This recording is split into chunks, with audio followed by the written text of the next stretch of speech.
அனைவருக்கும் வணக்கம். இது உங்கள் எண்ணகம் சேனல். நான் உங்க எட்வின். இன்னைக்கு நம்ம ஒரு புது விதமான கதை பார்க்க போறோம். ஒரு நாள் எங்க பார்த்தாலும் ஒரே இந்த மியூசிக் சவுண்டு. அங்கங்க கட் அவுட்டு. என்னன்னு பார்த்தா நரிக்கும், காக்காவுக்கும் கல்யாணம். எல்லாருமே பயங்கர பரபரப்பா அன்னைக்கு வேலை பார்த்துட்டு இருக்காங்க. கல்யாண டைம் வந்துருச்சு. மணமேடைக்கு மணப்பையனான நரியும், மணப்பொண்ணான காக்காயும் மணமேடைக்கு வந்துட்டாங்க. மாலையும் கழுத்துமா வந்து உட்காந்துட்டு இருக்காங்க. குருக்கள் வந்து வேதம் ஓதிட்டுருக்காங்க. குருக்கள் யாரு அப்டின்னா, நம்ம கழுகு.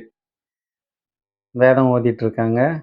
அங்கங்க பயங்கர பரபரப்பா எல்லா அனிமல்ஸும் அந்த கல்யாணத்துல இருக்கிறாங்க. யாரும் எக்செப்ஷனல் கிடையாது. இன்க்ளூடிங் ராஜா முதற்கொண்டு எல்லாருமே அந்த கல்யாணத்துல இருக்கிறாங்க. அந்த கல்யாணம் ரொம்ப சிறப்பா நடந்துட்டுருக்கு. எல்லாரும் ஹேப்பி. எல்லாரும் ரொம்ப சந்தோஷம். ஏன் அப்டின்னா, இந்த மாதிரி ஒரு கல்யாணம் இதுவரைக்கும் நடந்ததே இல்ல. அந்த பேர் சொல்ற அளவுக்கு அந்த கல்யாணம் நடந்துட்டுருக்கு அவ்ளோ விறுவிறுப்பா. ஆனா, மணப்பொண்ணு இருக்காங்கல்ல காக்கா. காக்காவுக்கு வந்து ரொம்ப வருத்தம். இந்த கல்யாணத்துல அவங்களுக்கு அந்த அளவுக்கு விருப்பம் இல்ல, அப்படின்ற மாரி ரொம்ப சோகமா உட்காந்துட்டு இருக்காங்க. ஆனா, மணப்பையன் இருக்கார்ல நரி, அவருக்கு ரொம்ப சந்தோஷம். அவர் வந்து ரொம்பவே ஹேப்பியா இருக்காரு அந்த கல்யாண கோலத்துல, அந்த மணமேடையில. அவங்க அம்மாகிட்ட இந்த காக்கா எவ்வளவோ பேசி கன்வியன்ஸ் பண்ணிருச்சு முன்னாடியே. "இல்ல எனக்கு இந்த கல்யாணம் வேணாம். எனக்கு அந்த அளவுக்கு விருப்பம் இல்ல. நான் படிக்கணும். ஒரு வேலைக்கு போணும். நீங்க என்ன வந்து இவ்வளோ தூரம் காப்பாத்தியிருக்கீங்க. உங்களுக்கு ஏதாவது செய்யணும்."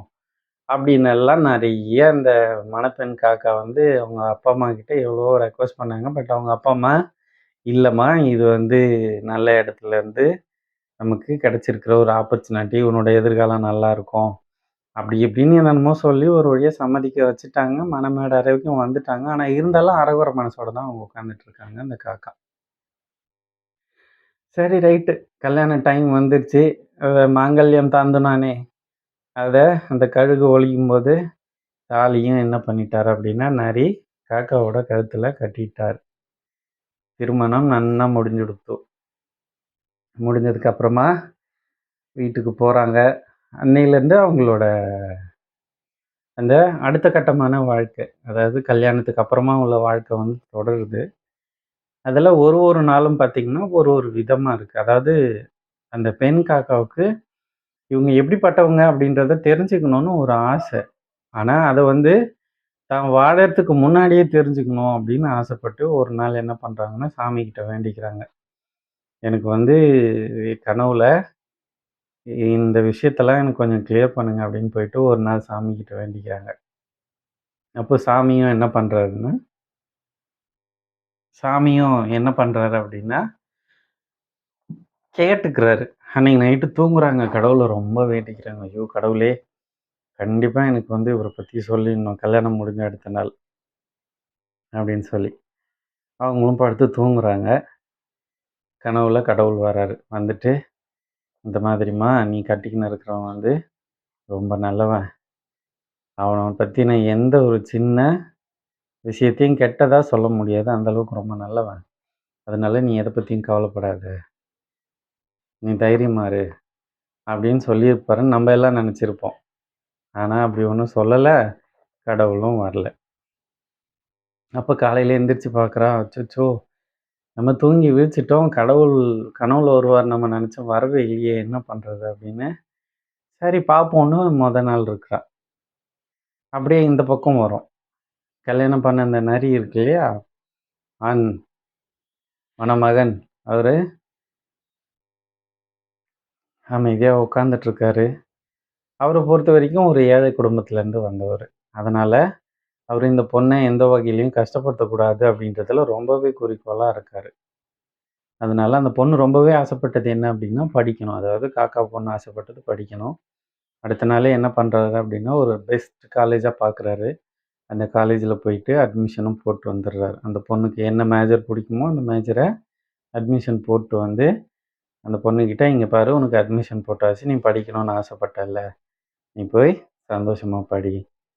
அப்படின்னு சொல்லிட்டு அந்த பொண்ணுக்கு அட்மிஷன் போட்டு தர்றாரு. அப்போ ஒரு ஒரு சந்தோஷம் அந்த பொண்ணுக்கு. பரவால்ல நம்மள ஒரு வகையில புரிஞ்சுக்கினாரு அப்படின்னு சொல்லிட்டு. அதே மாதிரி அந்த பெண் காக்கா என்னென்னலாம் நெனைக்குதோ, என்னென்னலாம் வந்து அவரு செய்யணும்னு எதிர்பார்க்குதோ, அதையெல்லாம் அவரால புரிஞ்சுக்க முடியுது. காரணம் என்ன அப்டின்னா, அவர் வளர்ந்த சூழ்நிலை, அவர் வளர்ந்த அந்த கஷ்டம், அவர் பார்த்த அனுபவம், இதெல்லாமே வந்து அவ என்ன புரிஞ்சுக்கிறா, என்ன செய்யணும்னு ஆசைப்படுறா அப்டின்றது தெரிஞ்சுக்கின்னு செய்றாரு. அதனால அவங்களோட வாழ்க்கை கொஞ்சம் கொஞ்சமா ரொம்ப புடிச்சு போய் ஆரம்பிக்குது. அந்த பொண்ணுக்கும் ரொம்ப புடிச்சு போய் ஆரம்பிக்குது. இதுலேருந்து நம்ம என்ன தெரிஞ்சுக்கிறோம் அப்டின்னா, வாழ்க்கைன்றது நமக்கு எப்படி இருந்தாலுமே, இந்த ஆண் நரி இருக்கு இல்லையா? அது புரிஞ்சுக்கிச்சு. பெண் பொறுத்தவரைக்கும் இப்படி இருப்பாங்களோ, அப்படி இருப்பாங்களோ அப்படின்னு ஒரு எக்ஸ்பெக்டேஷன்ஸோட இருந்தாலும், ஆண் நரி வந்து அதாவது கல்யாணத்துக்கு முன்னாடியே இந்த காக்காவோட ரெக்வெஸ்ட்லாம் என்னன்றத அவங்க அப்பா, அம்மா கிட்டயே முதல்ல கேட்டு தெரிஞ்சுக்கிச்சு.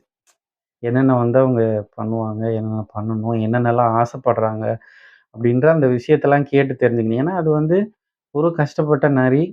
ப்ளஸ் வந்து யாரையும் கஷ்டப்படுத்தக்கூடாது அப்படின்றதுல ரொம்ப தெளிவா இருந்த நரி. அதனால ஒருத்தர் புரிஞ்சுக்கினதுனால, அதுக்கப்புறமா கொஞ்சம் கொஞ்சமா, கொஞ்சம் கொஞ்சமா இந்த காக்காய்க்கும் அந்த புரிதல் வந்து 2 பேரோட லைஃப்புமே ரொம்ப ஹாப்பியா இருந்துச்சு. அந்த மாதிரி நம்ம குடும்பங்கள்ல, உறவுகள்ல, வீடுகள்ல புரிதல் இல்லனாலும் கொஞ்சம் கொஞ்சமா நம்ம புரிஞ்சுக்கிற வரைக்கும் ஒருத்தவங்க இன்னொருத்தருக்கு விட்டு குடுத்து வாழ்வோம். கண்டிப்பா லைஃப் நல்லாருக்கும். Thank you. அடுத்த வீடியோல பார்க்கலாம். ம்.